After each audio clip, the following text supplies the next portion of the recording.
Kasat Narkoba Polres Seram bagian Barat Maluku ditetapkan sebagai tersangka lantaran menjual narkoba. Penetapannya sebagai tersangka dilakukan setelah dilakukan penyelidikan.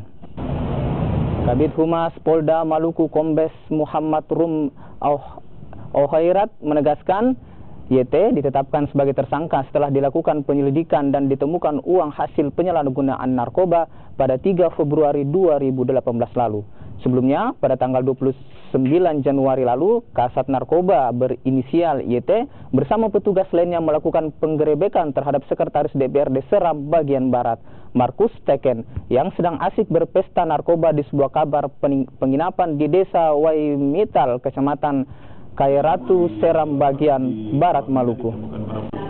Barang bukti berupa uang tunis sekitar 3,6 juta dan hasil pemeriksaan yang bersangkutan mengakui bahwa sebagian uang tersebut diperoleh dari hasil penjualan narkoba kepada Sekwan SBB. Prosesnya ditangani oleh Polda Maluku dan yang bersangkutan sudah dijadikan sebagai tersangka.